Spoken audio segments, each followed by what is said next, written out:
नमस्कार, आपका स्वागत है स्टार्टअप चैंपियंस के दूसरे संस्करण में। एक ऐसा शो जहां आप मिलते हैं और सीखते हैं स्टार्टअप चैंपियन से जिन्हें सम्मानित किया गया है नेशनल स्टार्टअप अवार्ड से। आज के एपिसोड में आप मिलेंगे एक स्टार्टअप चैंपियन से जो है इंक्यूबेशन स्पेस से। ये है एक्सेस लाइवलीहुड्स फाउंडेशन। और साथ में आप मिलेंगे हमारे स्पेशल मेंटोर और गेस्ट मिस्टर प्रणब भाटिया से। छोटे किसान से बुनकरों तक, मछुआरों से लेकर वन उपज से अपना जीवन चलाने वालों तक, छोटे एंटरप्रेन्योर्स से लेकर लेबरर्स तक, इन सभी समुदाय के लोगों को सशक्त बना रहा है ये इंक्यूबेटर। आइए देखते हैं एक्सेस लाइवलीहुड्स फाउंडेशन की कहानी।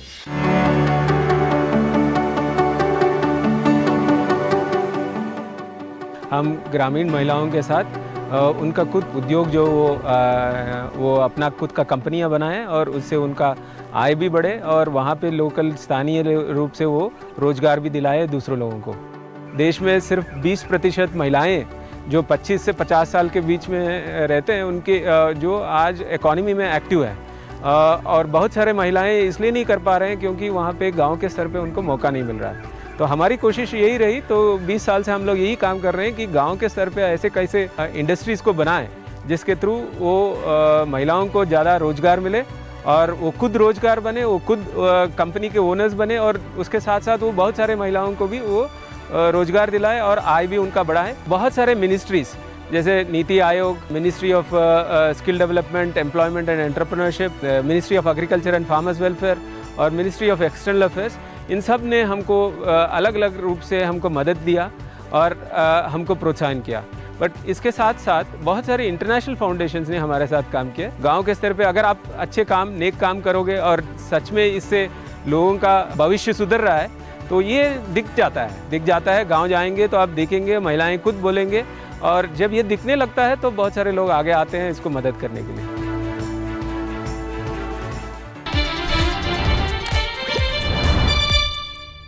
कृष्ण कृपाल जी और सरद जी, आप दोनों का बहुत बहुत स्वागत है स्टार्टअप चैंपियंस के दूसरे संस्करण में।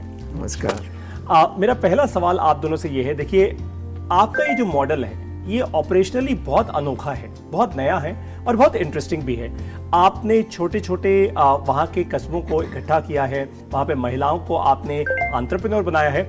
हमारे दर्शकों को आप ये समझाइए कि ये पूरा मॉडल काम करता कैसे है।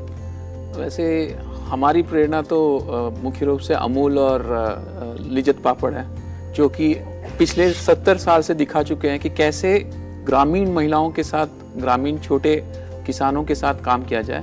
तो हम भी उसी को प्रेरणा लेते हुए हम इस तरह से कर रहे हैं कि गांव में जो है हम उनकी कंपनियां बनाते हैं। जैसे एक जगह पे करीब 3000 से 5000 महिलाओं को इकट्ठा करके उनकी खुद की कंपनी रजिस्टर करते हैं और उसके बाद जो है वो जो उनका उत्पादन है, उनका उत्पादन वो प्रोड्यूसर कंपनी में आता है, वहाँ पे उनको प्रोसेस करते हैं और जो है उनके ब्रांड में बना के बेचते हैं। इससे क्या होता है कि हमारे जो महिलाओं का उपज है वो कंज्यूमर तक पहुँचता है, जिससे कि उनको अधिक आय मिल सके। जब ये एक ऐसी कंपनी बनती है तो क्या सारी महिलाएं उसकी शेयर होल्डर होती है या ये कैसे काम करता है? तो मुख्य रूप से ये जब कंपनियां बनती हैं तो हर महिला पहले में कम से कम 1500 रुपए जो है अपने शेयर होल्डर के तरीके से डालती हैं। और हम ये भी देखते हैं कि सिर्फ इतने पे ना रुके, वो हर साल जो है अपने कमाई में से कुछ जो है कंपनी में जोड़ते जाए, ताकि उनकी कंपनी में उनका जो अपना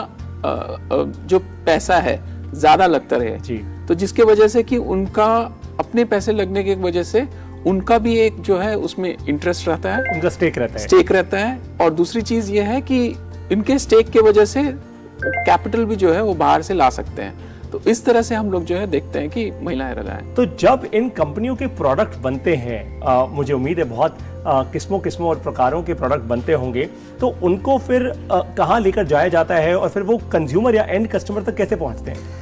तो अलग अलग तरीका है इसमें। ऐसे हम कोशिश करते हैं कि पहले जब वो एंटरप्राइज चालू करते हैं तो उनकी जो क्वालिटी ऑफ प्रोडक्शन है उसमें थोड़ा बहुत मार्केट से फीडबैक की ज़रूरत होती है कि ये ज़रूरी नहीं है, ये समझना ज़रूरी नहीं है कि पहले दिन से वही पूरा सशक्त हैं कि जाके वो मार्केट में अच्छा प्रोडक्ट बनाए और बड़े बड़े कंपनियों के साथ कम्पीट भी करें।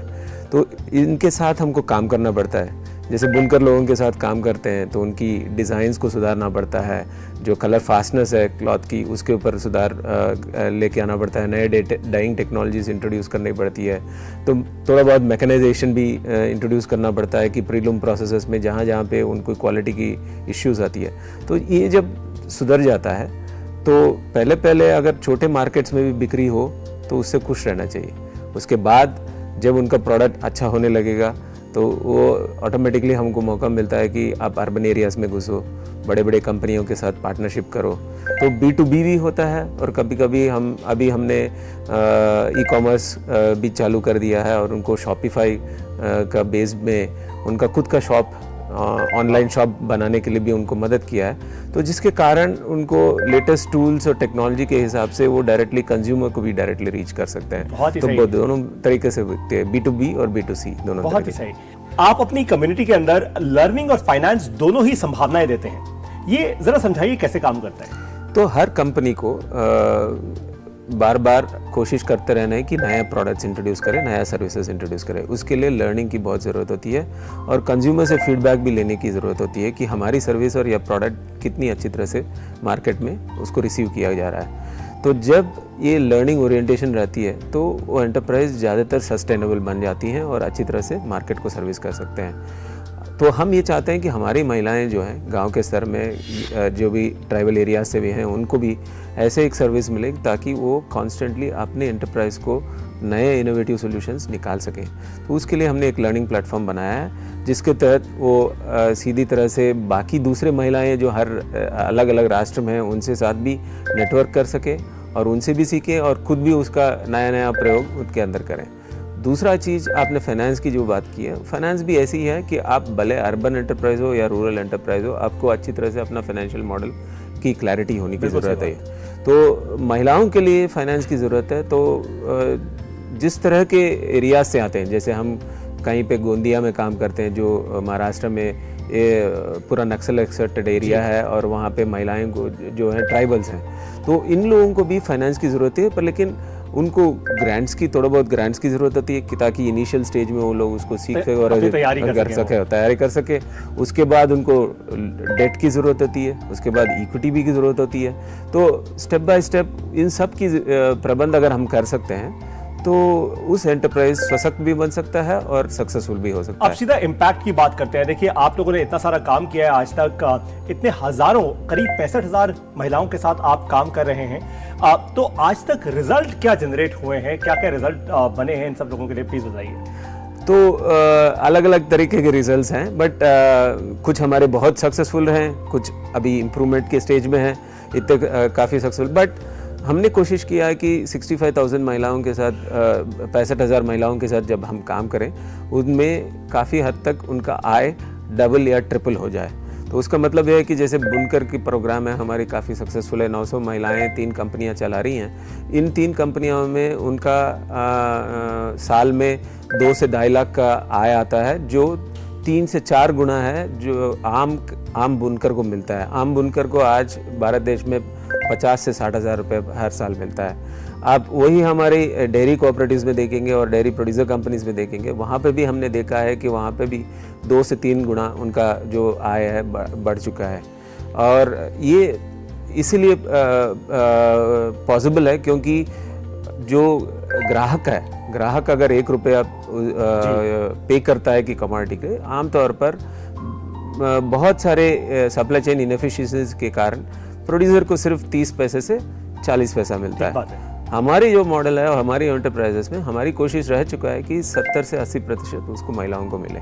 तो इस तरह से उनकी प्रोडक्टिविटी बढ़ती है, एम्प्लॉयमेंट जनरेट होती है। जितने भी ये प्रोड्यूसर कंपनीज आती हैं वहाँ पे उनके खुद के बच्चे काम करते हैं तो उनको लोकल एम्प्लॉयमेंट मिलती है, जो और ऐसे लोगों को एम्प्लॉयमेंट मिलती है जहाँ पे कि उनको ट्रेनिंग के साथ टेक्निकल जॉब से भी मिलता है। फिर भी वो स्कूल में अगर 7वीं कक्षा या 8वीं कक्षा पढ़े हो फिर भी उनको मौका मिलता है कि टेक्निकल नौकरी मिले, उसमें एक्सपीरियंस के थ्रू वो लर्न कर सके और उसको जॉब। आपका बिजनेस मॉडल क्या है, आप लोग पैसा कैसे बनाते हैं? हम लोग तो मुख्य रूप से इसमें जो प्रोड्यूसर कंपनीज हैं उनके साथ जब जुड़ते हैं, उनका जब व्यापार बढ़ता है तो व्यापार में से जो है वो भी हमको पे करती है। जी, लाखों भारतीय इस समय आपको स्टार्टअप चैंपियंस के दूसरे संस्करण में देख रहे हैं और सुन रहे हैं। आपके जैसा काम करना चाहते हैं और इम्पैक्ट इस देश में क्रिएट करना चाहते हैं। आपका क्या संदेश है उनके लिए? मेरा ये संदेश है कि आप कोई भी एंटरप्राइज है, अगर आप लॉन्ग टर्म से देखें, लॉन्ग विजन से देखें, और इंडिया में ऐसे बहुत सारे नामी एंटरप्राइजेस हैं जैसे टाटास हैं, इन लोगों ने 100 साल अपना बिजनेस चलाया है। जब भी वो बिज़नेस चलाते हैं तो वो सक्सेसफुल बिजनेस जो इतना लॉन्ग टर्म में चलाते हैं, वो सिर्फ प्रोडक्ट इनोवेशन से नहीं चलती है, वो इसलिए चलती है क्योंकि वो अपने स्टेक होल्डर्स को वैल्यू देते हैं। और हर बिजनेस को स्टेक होल्डर्स को वैल्यू देना चाहिए, वो भले प्रोड्यूसर्स हो, वेंडर्स हो, सप्लायर्स हो, और अपने जितने भी नेगेटिव एक्सटर्नैलिटीज़ है, जो इकोनॉमिक्स में बोलते हैं कि नेगेटिव एक्सटर्नैलिटी, आप बिजनेस कर रहे हो जिसके कारण गलत प्रभाव दूसरे लोगों के ऊपर होती है, वेदर वो पीपल पे हो या प्लैनेट पे हो, इन दोनों को अगर आप ध्यान रखते हुए बिजनेस चलाएंगे तो बिजनेस का कोई रोक ही नहीं है। आप 100 साल के, आप 200 साल भी चला सकते हैं और पैसे बना सकते हैं। तो 100 साल के आप 200 साल भी बिजनेस चला सकते हैं और पैसे बना सकते हैं। इस सेशन से आपके फायदे की दो बड़ी बातें हैं। सबसे पहली, आप एक ताकतवर नेटवर्क बना सकते हैं सप्लाई और डिमांड का, अगर आप भारत के छोटे गांव में कस्टमर्स की समस्याओं को सुलझाना शुरू करेंगे। नंबर 2, जब आप देंगे भारत को लर्निंग और फाइनेंस जैसे कि इन्होंने दिया, आप लाखों लोगों के लिए संभावनाओं की एक नई दुनिया खोल देंगे और अपने लिए आप एक प्रॉफिटेबल बिजनेस बना सकेंगे। ये बात तो पक्की है। अब बारी है ऑडियंस के सवालों की। आइए देखते हैं। मेरा नाम रोशन शर्मा है, मैं दिल्ली से हूँ। आपका इम्पैक्ट सॉलिड है, आप अपने ऑपरेशंस को फंड कैसे करते हैं? तो देश में काफ़ी सुधार आ रहे हैं और ऑनरेबल फाइनेंस मिनिस्टर ने 2 साल पहले सोशल स्टॉक एक्सचेंज की एक शुरुआत की है। उसका गाइडलाइंस अभी हाल ही में उन्होंने इशू किया है। सोशल स्टॉक एक्सचेंज में ऐसा एक मौका है कि एंटरप्राइजेस जो इम्पैक्ट के साथ साथ फाइनेंशियल रिटर्न दे सकती है, उनको एक मौका मिल रहा है कि उस प्लेटफॉर्म में वो अपने आप को एडवर्टाइज करें और शेयर होल्डर्स इसके ऊपर इन्वेस्ट करें। एक नई तरह की सोच है कि सिर्फ आप शेयर मार्केट में इसलिए नहीं इन्वेस्ट कर रहे हो कि आपको फाइनेंशियल रिटर्न मिले, फाइनेंशियल रिटर्न के साथ आप सोशल इम्पैक्ट भी क्रिएट करें। तो इस तरह की जो नए मौके आ रही हैं, जैसे सोशल स्टॉक एक्सचेंज है, वो अभी खुल रही है देश में। तो हम जैसे नॉट फॉर प्रॉफिट फाउंडेशंस हैं, इनको अभी एक बहुत बड़ा मौका है कि एक ब्लेंडेड फाइनेंस की तरह दोनों ग्रांट्स को भी ले सकते हैं, लो कॉस्ट डेट्स को भी ले सकते हैं और इक्विटी को भी लेके आके इन सबको मिलजुल के महिलाओं को मदद कर सकते हैं। समय है हमारे गेस्ट और मेंटर प्रणव भाटिया से मिलने का। प्रणव फाउंडर और सीईओ हैं स्टिरिंग माइंड्स के। ये सीरियल एंटरप्रेन्योर भी हैं और अपने कोवर्किंग स्पेस के साथ स्टार्टअप इकोसिस्टम में अपनी भूमिका निभाते रहे हैं। प्रणव, आपका स्वागत है स्टार्टअप चैंपियंस 2.0 में। Thank you Paritosh. मेरा पहला सवाल आपसे ये है प्रणव, आप हमारे दर्शकों को ये समझाइए कि इंक्यूबेटर और एक्सेलरेटर में फर्क होता क्या है स्टार्टअप्स के लिए? ठीक है, देखिए, एक एक्सेलरेटर एक बहुत ही डिफाइंड प्रोग्राम रहता है जिसके अंदर एक टाइम लिमिट सेट होता है कि जैसे ये हमारा 6 महीने का एक्सेलरेटर है, 3 महीने का एक्सेलरेटर है, और बहुत ही पावर पैक्ड रहता है जिसके अंदर डिफाइंड होता है कि इसके अंदर आप नेटवर्क से मिलेंगे, आपको फंडिंग मिलेगा, ये होगा। और एक तरीके से समझ लीजिए MBA प्रोग्राम है। लेकिन उस 3-4-6 महीने का जो प्रोग्राम रहता है या 1 साल का मैक्सिमम प्रोग्राम रहता है, उसके बाद एक्सेलरेटर आपके साथ बहुत ज़्यादा हैंड होल्डिंग नहीं करता।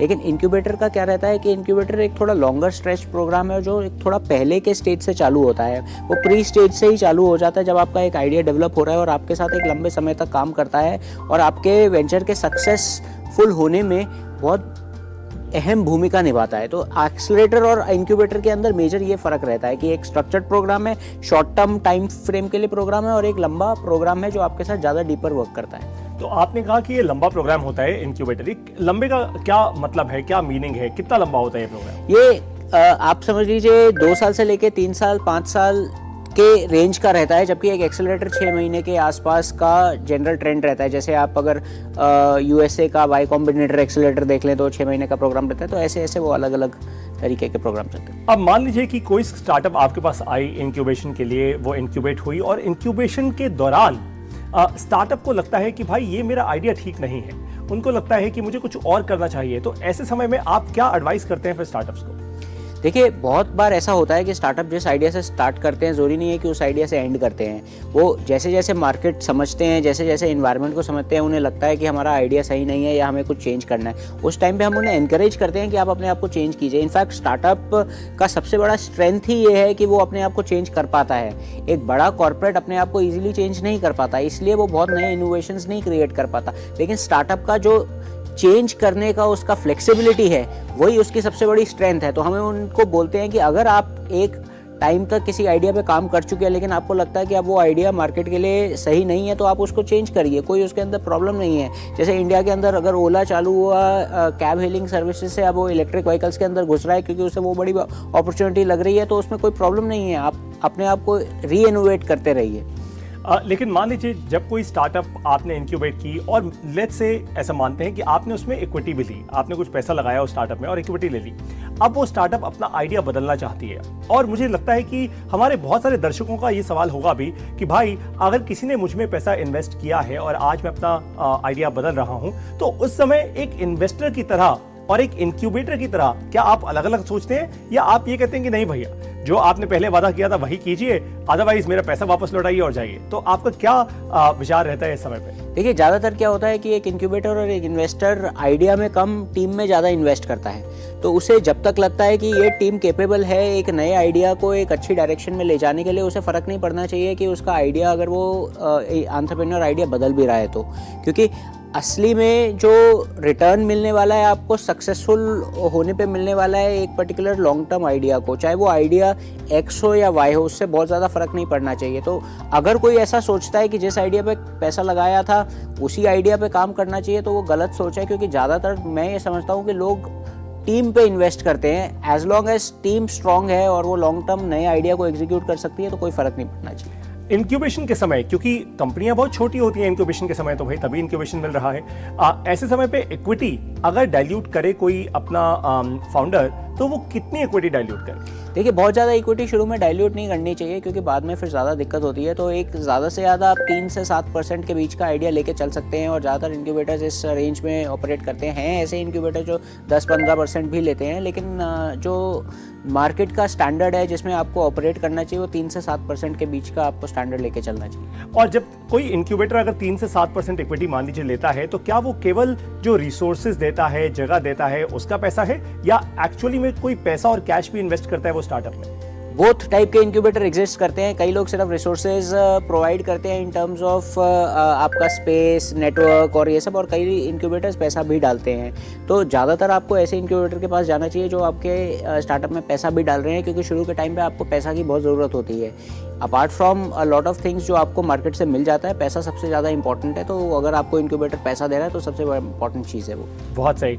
आपके कोवर्किंग के पूरे एक्सपीरियंस के अंदर आपने काफ़ी बार सुना होगा कि बहुत सारे फाउंडर्स कहते हैं मुझे को फाउंडर चाहिए, मुझे एक साथी चाहिए। तो क्या आपका इंक्यूबेटर, या जब आप इंक्यूबेट करते हैं स्टार्टअप्स को, तो आप को फाउंडर्स ढूंढने में भी मदद करते हैं? हाँ, क्योंकि हम लोगों का देखिए, एक स्टार्टअप का सक्सेस तभी अच्छा हो पाता है जब उनका एक टीम बढ़िया है। और कहते हैं कि एक स्टार्टअप अगर फाउंडर इंडिविजुअल है, अलोन है, तो उसका सक्सेस रेट उतना अच्छा नहीं रहता, क्योंकि आपको हमेशा साथी चाहिए रहते हैं। तो को फाउंडर होना बहुत इंपॉर्टेंट होता है। इनफैक्ट आइडियल को फाउंडर का जो टीम है वो 3 का माना जाता है, जिसमें अगर आपके 3 के टीम मेंबर्स हैं आपके स्टार्टअप के अंदर, तो आपका सक्सेस ज़्यादा रहेगा। तो हम हमेशा उनको हेल्प करते हैं और एनकरेज करते हैं कि अगर आप सिंगल फाउंडर हैं तो और को फाउंडर्स ढूंढिए। और उसको हम कैसे हेल्प करते हैं, हम बहुत सारे इवेंट्स ऑर्गेनाइज करते हैं जिसके अंदर स्टार्टअप एंथुजियास्ट आपस में मिलते हैं और अपना आइडिया शेयर करते हैं। आइडिया का पिचिंग होता है जिसमें ऑडियंस सामने बैठी है और आप अपना आइडिया बता रहे हैं। तो होता क्या है कि आप जब अपना आइडिया बताते हैं तो उसमें से कोई ऑडियंस में ऐसा होता है जो कहता है कि ये आइडिया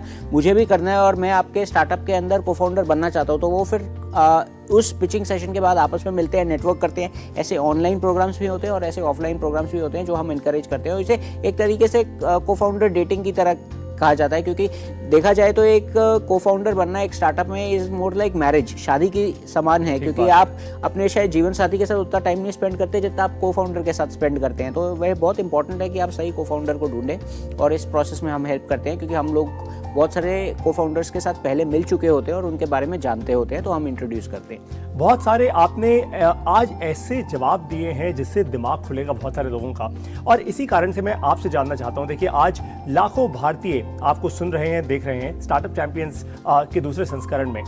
आपकी तरह बनना चाहते हैं और भी ज़्यादा सक्सेसफुल होना चाहते हैं, आपका क्या संदेश है उनके लिए? देखिए, मैं ये कहूँगा कि जब एक स्टार्टअप अपने आप को चालू करना चाहता है मार्केट में, तो सबसे पहले उसे समझ लेना चाहिए कि हम क्या प्रॉब्लम सॉल्व कर रहे हैं। ये सबसे ज़्यादा इम्पॉर्टेंट एस्पेक्ट है किसी भी एक स्टार्टअप को चालू करने से पहले। बहुत बार ऐसा होता है कि लोग ऐसी आइडिया के अंदर अपने आप को चालू कर लेते हैं, अपना स्टार्टअप, जिसके अंदर ऑलरेडी मार्केट में नीड नहीं है।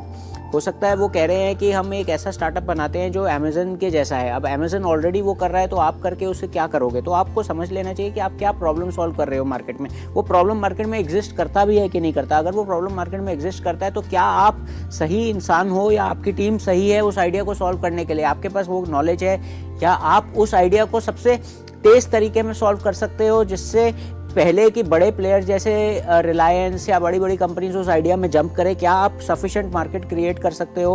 और अगर आप क्रिएट कर सकते हो तो बड़े प्लेयर्स को कैसे रिस्ट्रिक्ट करोगे कि उस मार्केट के अंदर जंप ना करें? तो ये मैं बोलूँगा कि जो अपना आइडिया है उसके अंदर आप क्या सॉल्व कर रहे हो ये सब अच्छे से जान लें, मार्केट को टेस्ट कर लें और फिर जब टेस्ट करने के बाद अपने आइडिया को बार बार इम्प्रूव करते रहें मार्केट से फीडबैक लेने के बाद। तो ये मेरा मैसेज रहेगा आज के लोगों के जो मेरे को सुन रहे हैं उनके लिए कि अपने आइडिया को सोच समझ कर चालू करें। तो इस सेशन से आपके फायदे की हैं दो बहुत बड़ी बातें। सबसे पहली, इंक्यूबेशन के पड़ाव पर बहुत कम इक्विटी दीजिए।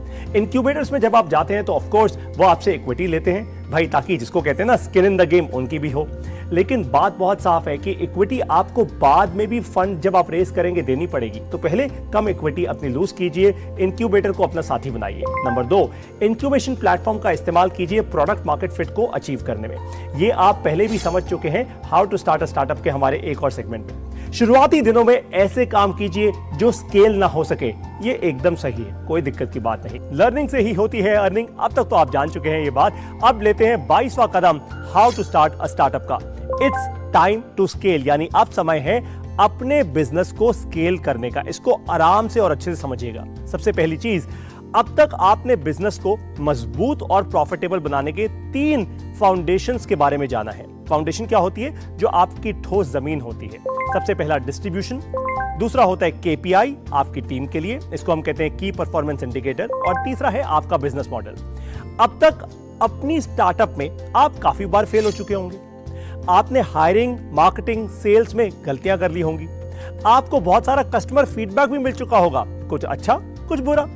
अब तक आपने उन तरीकों से काम किया है जो स्केल नहीं हो सकते, यानी एक अकेले फाउंडर के नाते आपने खुद जद्दोजहद की, आपने बहुत घंटे काम किया, आपने वो सब काम किए जिससे कि आप अपने प्रोडक्ट को सही मार्केट तक सही प्राइस पर लेकर जा सके। अब आपके पास विश्वास है कि आपका बिजनेस मॉडल एकदम सही है। आपके पास पहले कुछ पेइंग कस्टमर्स आ चुके हैं। अब समय है इस बिजनेस को स्केल करने का। कैसे करेंगे? डिस्ट्रीब्यूशन, केपीआई और बिजनेस मॉडल का इस्तेमाल कीजिए स्केल करने के लिए। क्या सीखा आपने आज के एपिसोड से? अपनी वीडियोस अपलोड कीजिए सोशल मीडिया पर #StartupChampions2 के साथ। अगले एपिसोड में आप मिलेंगे ट्रैवल इंडस्ट्री के स्टार्टअप चैंपियन से। स्टार्टअप चैंपियंस के दूसरे संस्करण से सीखकर भारत को आगे बढ़ाने के लिए आपका बहुत बहुत धन्यवाद। जय हिंद।